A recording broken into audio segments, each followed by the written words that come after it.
Today on episode number 636 of the Teaching in Higher Ed podcast, Writing and Rhetoric Studies in the Loop, with Anuj Gupta and Brian Gogan. Produced by Innovate Learning, maximizing human potential. Welcome to this episode of Teaching in Higher Ed. I'm Bonnie Stahoviak, and this is the space where we explore the art and science of being more effective at facilitating learning. We also share ways to improve our productivity approaches so we can have more peace in our lives and be even more present for our students.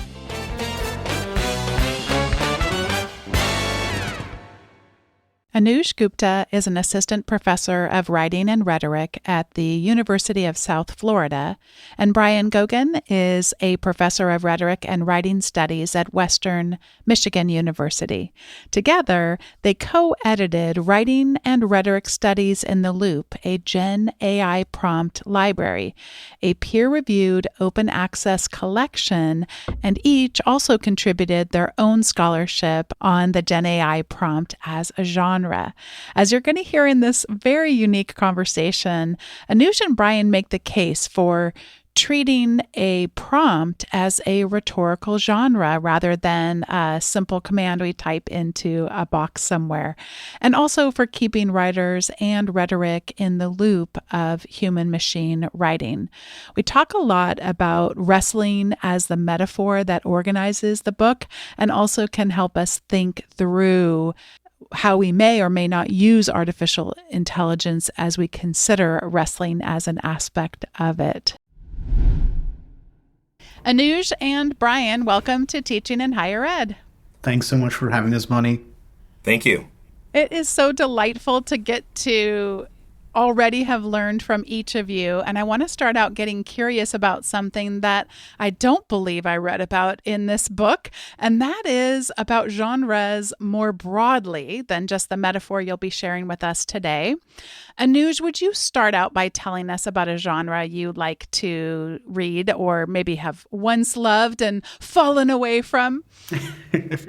Yeah, sure. I think something that I've really enjoyed reading over the last couple of years when I was finishing grad school and working on my dissertation is to look at the acknowledgement sections of the dissertations of the scholars that I've been citing.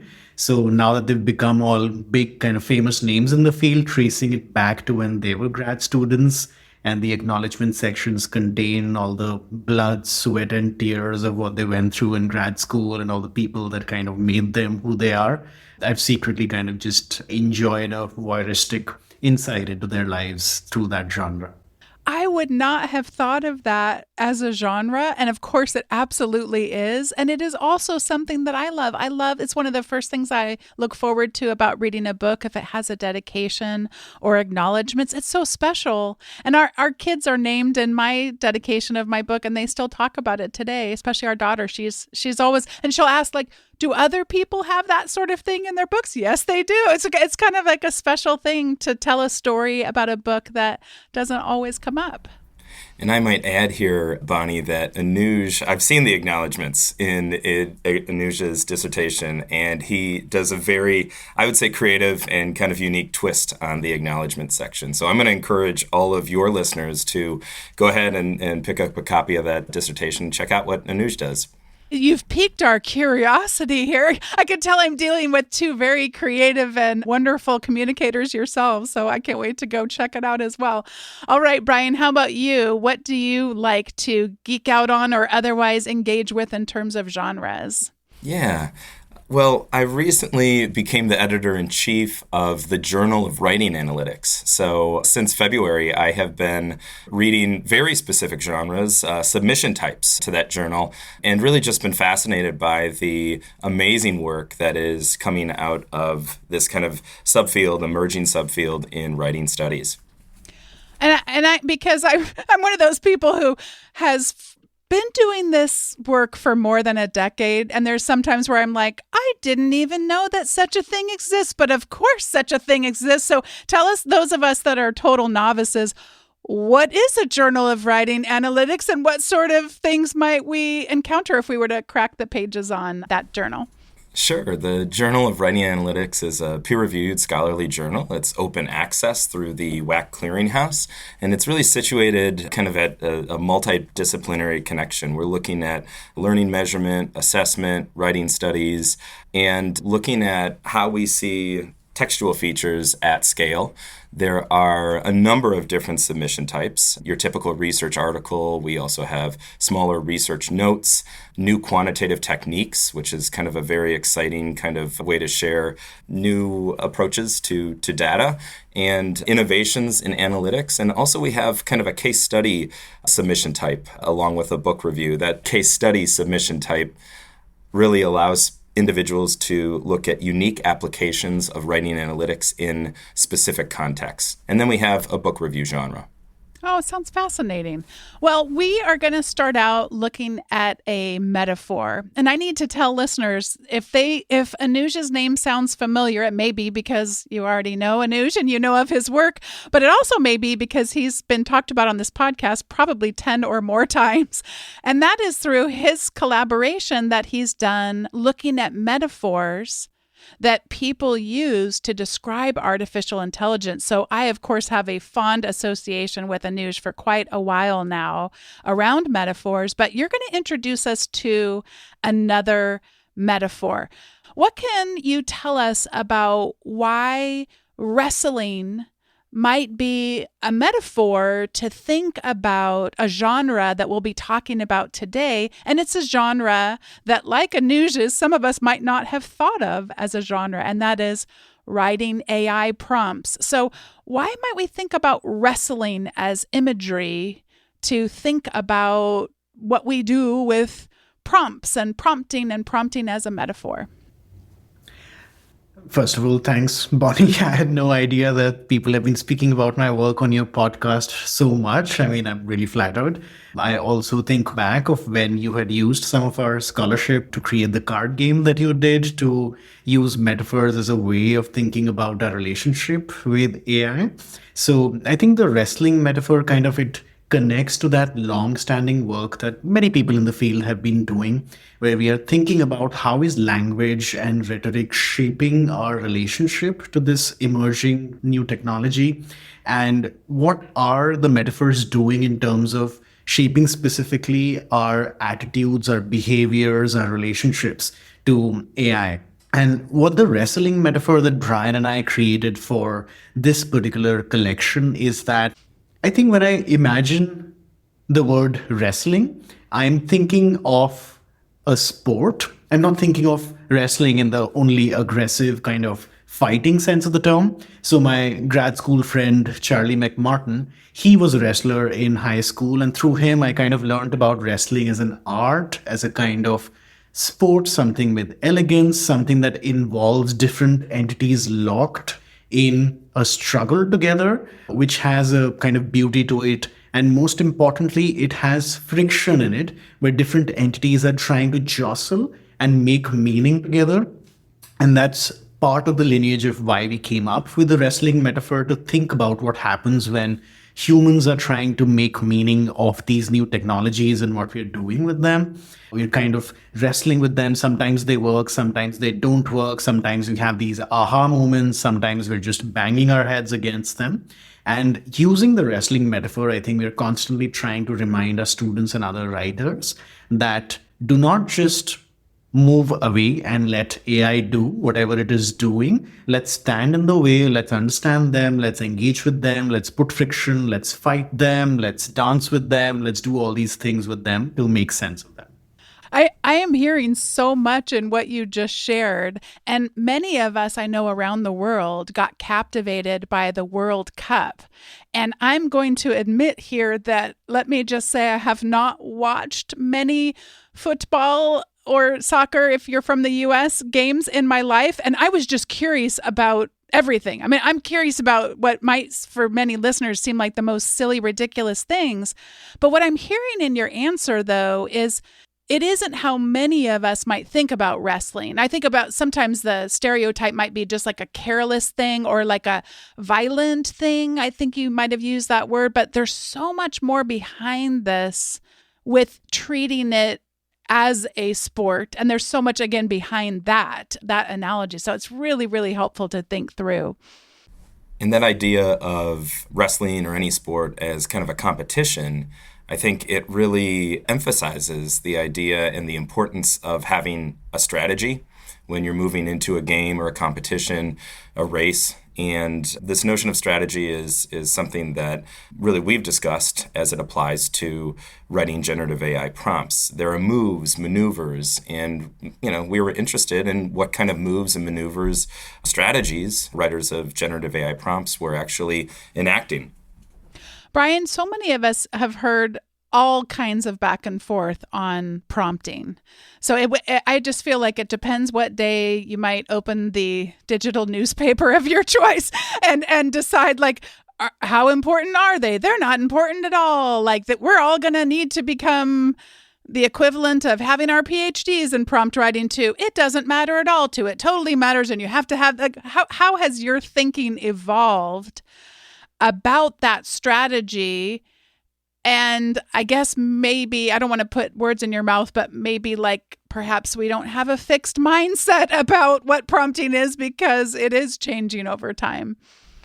And changing rapidly. I've been fortunate enough to teach a number of courses here at Western Michigan University where I teach to undergraduate and graduate students in writing for AI, and we take a focus on prompting. And just in a couple of semesters, really, that approach has changed because of the technology changing. And a concrete example is we had early on talked about keeping the human in the loop by using a strategy where they would chain, for instance, one short prompt.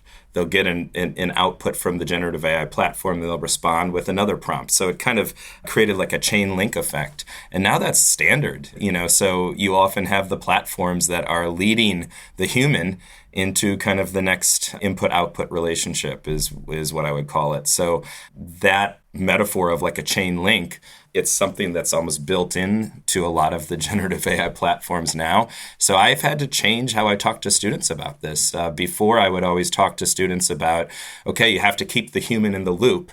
Now it's keeping the human in the loop and also in the lead. So you want to be leading the technology rather than the technology leading you.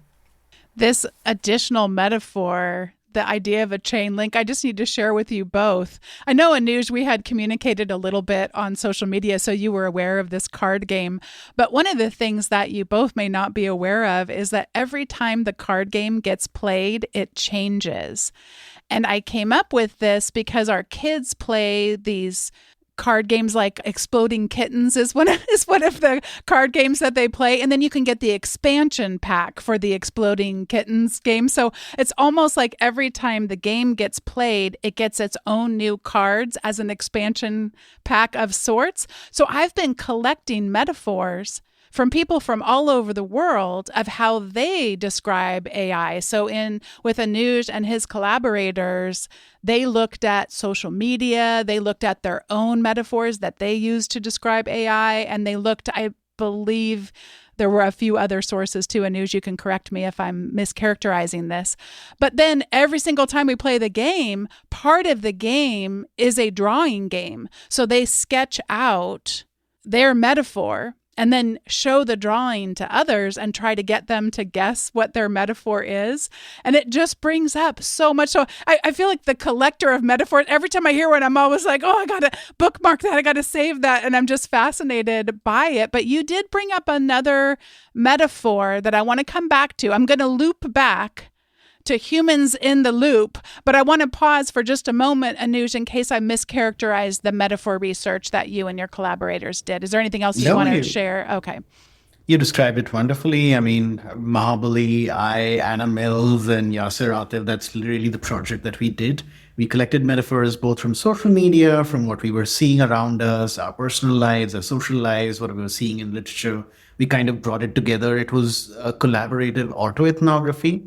So it was literally any metaphor that we were experiencing in our lives about AI. Well, I'll tell you what, it would be fun just to have conversations sometime, because it feels like they come up and they're so powerful in getting us to have more nuanced conversations and, dare I say, wrestling together with these ideas and strategies like you talked about earlier. But let's come back to humans in the loop, because we have certainly had that phrase been used a lot on the podcast, humans in the loop, machines in the loop, but I'm not sure we've sufficiently explored the metaphor. Would one of you take a start at kind of defining humans in the loop, machines in the loop, and why that's important in thinking about prompt writing as a genre, or the broader picture of wrestling as you define it?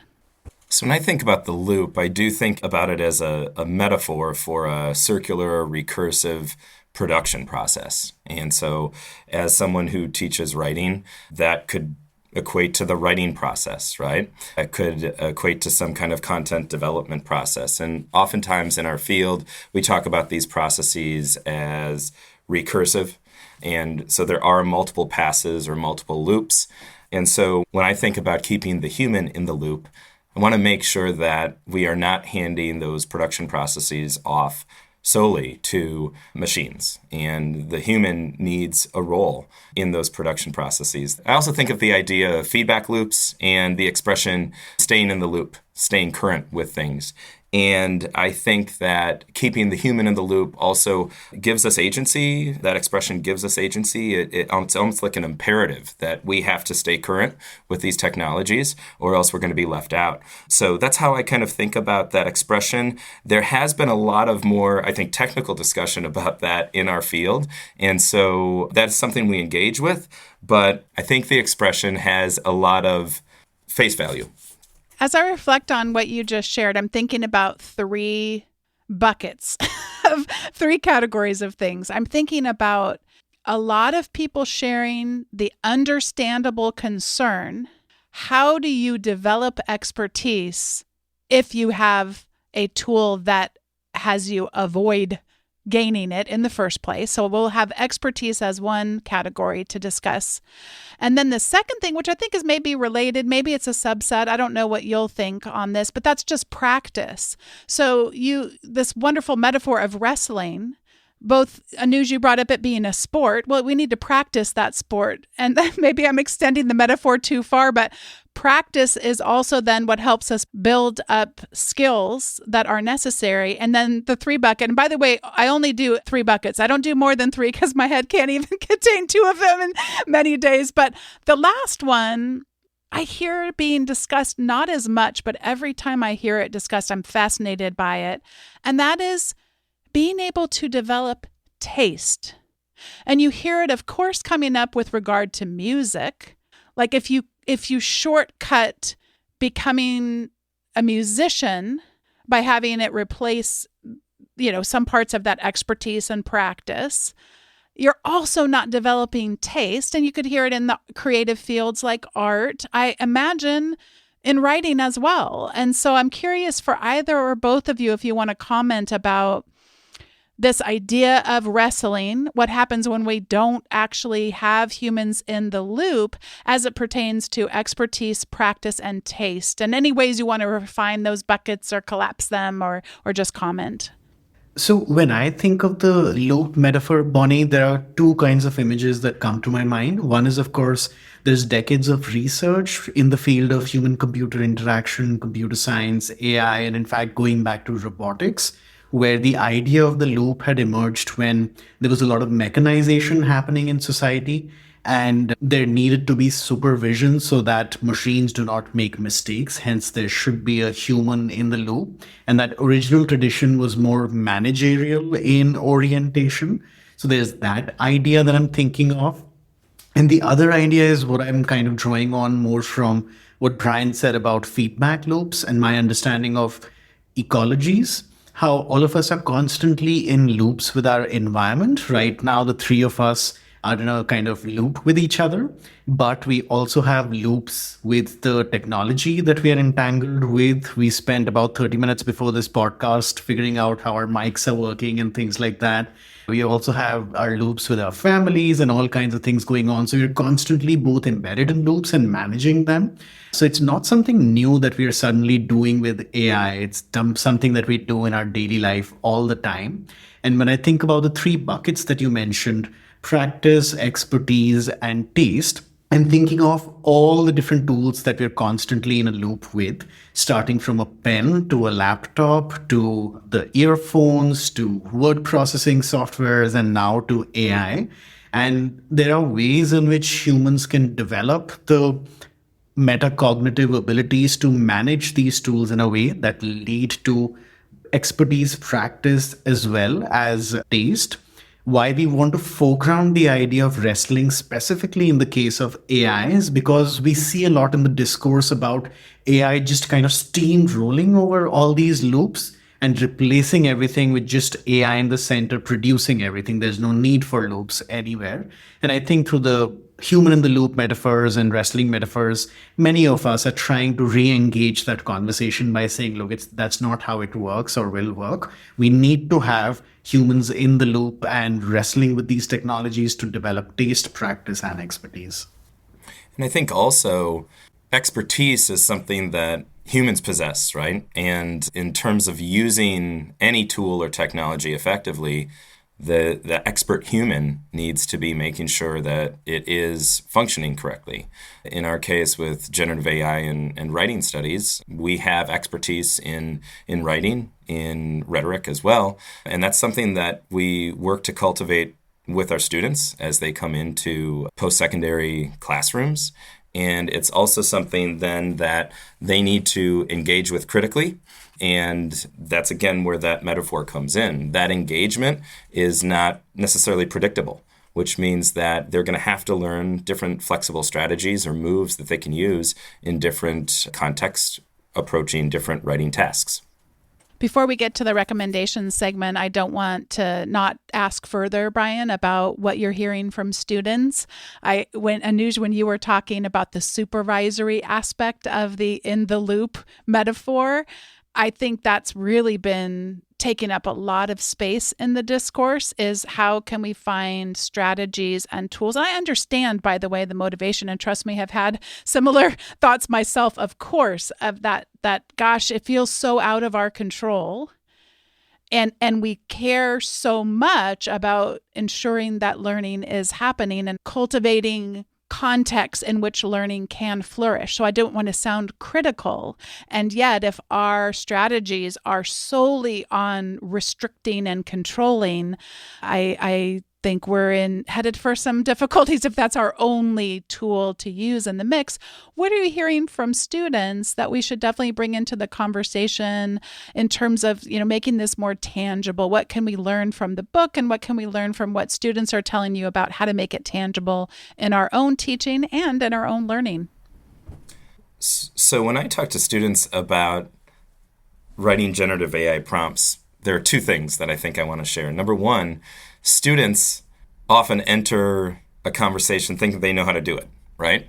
And I think if you ask a typical person who is engaged with generative AI, do you know how to prompt? If they've done it, they'll say yes, very much like writing, right? I know how to write because I can put some words together on a piece of paper or in a document. However, when you spend some time studying some of these moves and strategies, they realize there's a lot that they can learn from that to make it more effective. And so that's very familiar to individuals in our field. There's kind of this foundational understanding of I can write because I do it all the time. I can prompt because I do it all the time. But then when you spend some time to examine some of the strategies, the moves, the maneuvers, taking a look at what makes an effective output or what makes an effective piece of writing, you realize there's a lot to learn, and there's a lot that can improve upon the process and make writing generative AI prompts much more effective. The second thing that I often talk to students about is that generative AI prompting has to happen in a context. To really understand whether or not a prompt has been effective, there has to be a need or a purpose for that prompt and the output of that prompt to be used in the real world. So we can go through different prompting exercises. Students can dialogue with a generative AI platform as kind of a pastime or for fun, but to really be able to assess and evaluate the effectiveness of an output, and therefore the input, the prompt that led to that output, there has to be some type of real-world application. There has to be something by which a student can evaluate it or put it to use. Anuj, what's coming to your mind? I love that, Brian. Bonnie, what you said really kind of struck me about we constantly want to be in a supervisory role with AI, but we are often in situations where we are very overwhelmed and awed by what it can do, especially in certain fields. Let's say if you're a software engineer, if you work with computer code, the kind of capacities that AI has there, oftentimes people are just like, what, does it even need a human anymore? I think this is why using the language of a genre really helps here, because genres aren't like stable concrete templates. They're constantly evolving dynamic forms of relationship between people, forms of action. So what Brian and I learned about prompting AI in 2023 looks very different to what it does right now. And that's the idea that I also constantly try and tell my students, that think of the expertise or supervision that you're developing with AI through prompting as a verb rather than a noun. It's always in process. You're constantly learning new moves and new techniques and kind of shaping AI as it develops along with you. So thinking of it not as a fixed text or simple input, but rather as this dynamic genre, a form of life, is what helps kind of stay in the loop. I'm fascinated by what you just said, and I feel so much empathy toward people who have shared just how difficult it is to feel like I can't ever keep up with this stuff. It's constantly changing. I'm just thinking this morning I logged into my preferred AI tool and some things had changed. All these, you mentioned context, Brian. I'm huge into context. So I'm like, a lot of my context links and hooks and connectors got broken. And I thought, oh my gosh, all the care that I put into that, and so I get it, that frustration. And yet, Anuj, you're reminding me both now, but also throughout this conversation of just like the world is constantly changing like that. I've even talked to historians. I wouldn't consider myself to be one, but the ones I've talked to, even history through the means by which we analyze and study history is also constantly evolving. So I guess if it's frustrating, I want to say that I empathize, but I wonder if any of you have advice in terms of like if this is not someone's area of expertise, they're not going to be as passionate as either of you might be, or that maybe a little bit of hope around, yes, it's constantly changing, but I don't know if you have any bright spots to give us before we get to share our recommendations here at the end. I think there's a lot of inspiration that I draw from my friends and colleagues in information science and people who work in libraries, because they have a lot of expertise on how to manage all the chaos of information that's out there in the world. And I think it's about developing a library-like practice for yourself about what AI is doing in your neck of the woods. If you try and do everything AI, you will never succeed. What is helpful is find a podcast that talks about AI in your area, and silent plug for Bonnie's podcast here. If you're in higher ed, keeping in touch with conversations here would be helpful. Find a newsletter that is collating information about what's happening with AI in your fields, and figure out within the world of AI and its intersection with your field, what are some small niches. Like if you're in writing studies or higher ed, are you interested in how it's impacting feedback on writing? Are you interested in the impact that it's having on students' genre knowledge and things like that? Picking those niches makes things more manageable. And finally, realizing that a huge machinery across the world right now is hyping AI so much. There's so many heads kind of pushing it in all sorts of directions. It's absolutely okay to be overwhelmed, because I don't think we've seen anything like this before. So building a little corner for yourself and being okay with not having everything in the world being inside that corner is fine, I guess. I am so thankful that I asked this question, and I so appreciate the wisdom in what you just said. I think it can become so easy for us, myself very much included, to become a little bit fatalistic in our thinking and just decide to write off an entire thing. And I used to teach a technology and systems thinking class in a doctoral program for about a decade. And I literally got down to, I hope this doesn't sound at all patronizing because it was with definite feelings of solidarity, but I got down to, I felt like my role in the class, because it was just 8 weeks, was to get them to stop saying, I'm not good at technology, and to start saying, I am becoming a person who, and just that was it. If I walked those people through that path to realize, even those of us who teach technology classes, just exactly what you just said, Anuj, we don't know all of technology. My husband Dave and I are constantly joking that, yeah, he and I are pretty technical if you put us together, but like, don't ask me anything about Wi-Fi, because I feel like the part of his brain that like has our house so dialed in on Wi-Fi, it would be kind of a waste for me to go and learn all the things about Wi-Fi. So I'm actually pretty dumb about Wi-Fi in general. But if you want to talk spreadsheets, a long time ago, I used to teach 5 different 8-hour classes in Microsoft Excel. I would know every single item in every single menu. I was quite good. Now, I am super dated at the moment. Please don't ask me today to use the power of Excel to do all those things I used to be able to do. But you just really stress something so much here. Even people with the expertise can't keep up with all of it. So finding that one podcast who will put out, and including if you can't stand AI and think no one should be using it and the whole thing should be put back in the bottle, whatever your feelings are about it, find ways that will enrich your learning through a newsletter, through a podcast that will help you. And I love the analogy to think like a librarian too. Brian, what do you have to add for a ray of hope? That is ultimately the driver behind this project. We set out to assemble a library of generative AI prompts so that individuals in our field could learn from one another. Prompting is and can be a most often invisible type of process. It's kind of an intermediary step that people don't necessarily stop and think about. There hadn't been a little corner necessarily. There had been some places, and Anuj has identified many of the places in, for instance, scholarly journals where prompts were published and discussed.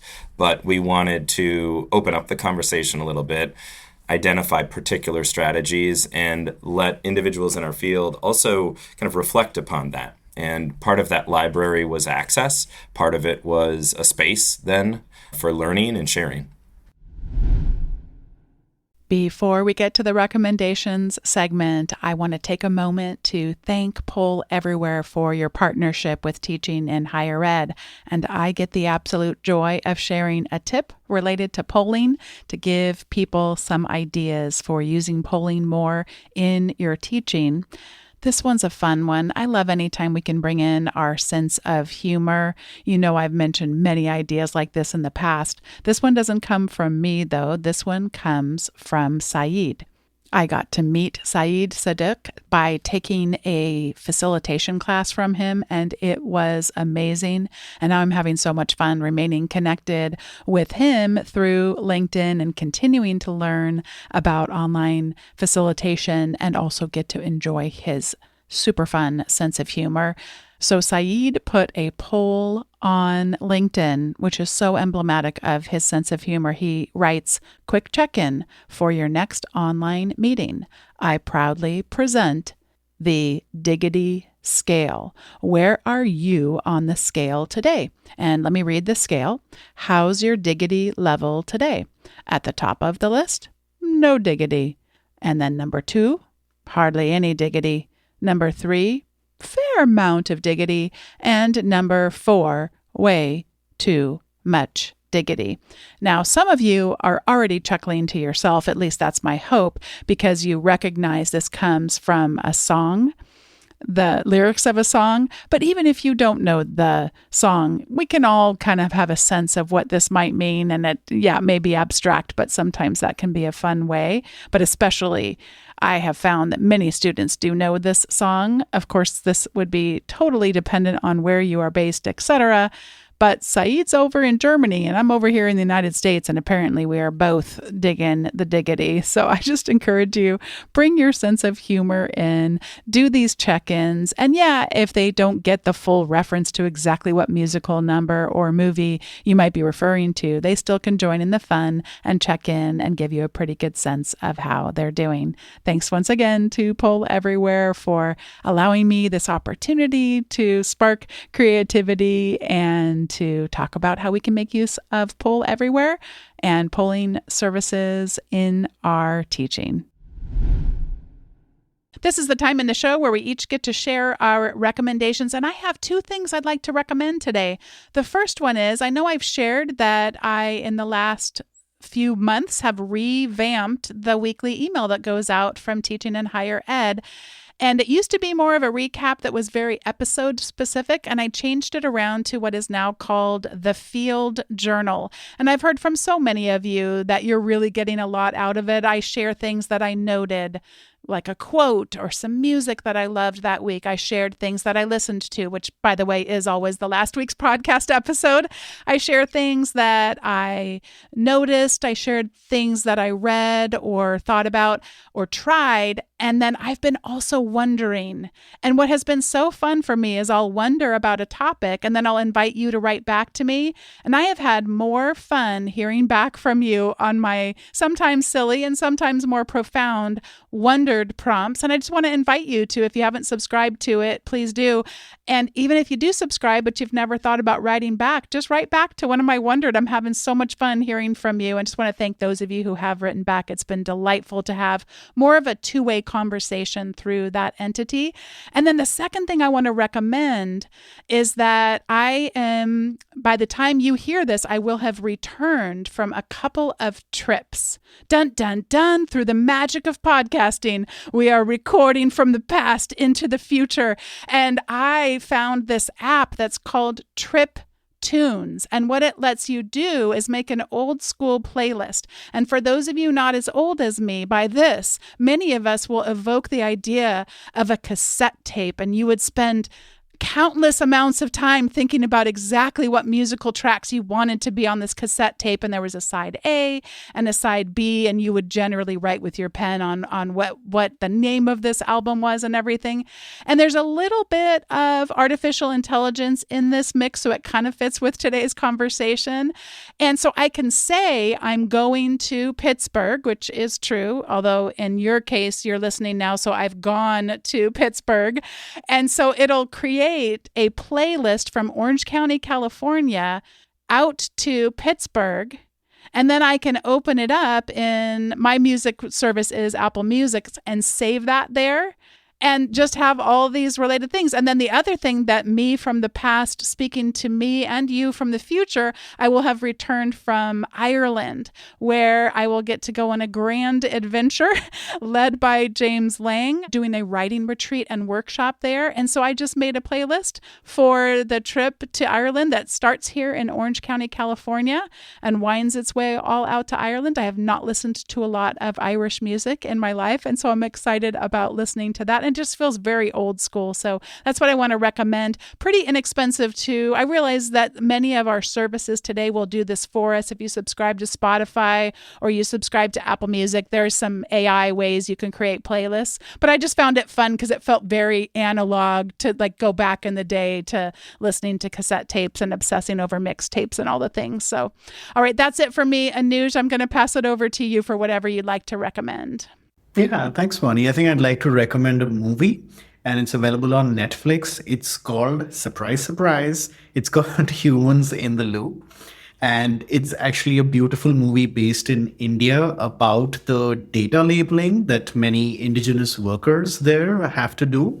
And it picks out these moments where the knowledge that the indigenous workers have based on their kind of cultural conditioning differs with what the big tech AI companies want them to label. To give you an example, there's an image of a caterpillar, and then the AI company label instructions want the worker in the movie to label it as a pest, But the indigenous worker doesn't want to label it as a pest because she says that, look, caterpillars only eat portions of a leaf.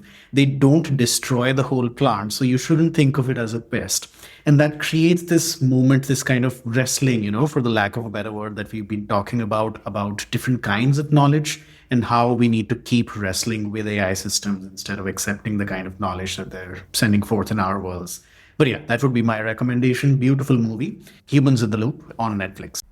Sounds absolutely fascinating. Thank you so much. And Brian, what do you have to recommend today? My recommendation is not as new as the movie that Anuj just talked about, but it is the R Graph Gallery, which has been around for quite some time. It is a website that displays some beautiful data visualizations made with the R data processing language used with RStudio. And I think it shows kind of a synergy of technology and humans. And it also speaks to the purposes behind our use of technology, data visualizations, and how those can communicate really complex ideas and promote understanding in our worlds. Well, we started asking about genres, and Brian, you so thoughtfully connected Anuj's acknowledgments, and Anuj, you helped me think about acknowledgments as a genre. And so I kind of want to end with acknowledgments, and I want to just thank Mahabali for introducing me to Anuj. And Anuj, it's been a long time since I first heard about your work to the time I sought you out to see if you'd be willing to come on the show. And then now you've connected me to Brian, and both of you have connected me with your contributors to this book. And I'm leaving this conversation so grateful for you and for being connected with you. And I'm so curious too. I feel like my head's going to explode right now because I have so many things that I'm curious about. And of course, the book helped me do that as well. So just feeling very generously grateful to each of you for your contributions and for spending time with us today. Thank you so much. Thank you so much. Really appreciate the time you've taken out to talk to us. Thanks once again to Anuj Gupta and Brian Gogan for being guests on today's episode. Today's episode was produced by me. It was edited by the ever-talented Andrew Kroger. And as I mentioned in my recommendations, I really want to encourage you to head over to teachinginhighered.com/subscribe if you haven't signed up for the Field Journal yet. Would love to have you engaging on those questions I'm wondering about and to be able to share things I've tried and listened to and read and all that good stuff. Thank you so much for listening, and I'll see you next time on Teaching in Higher Ed.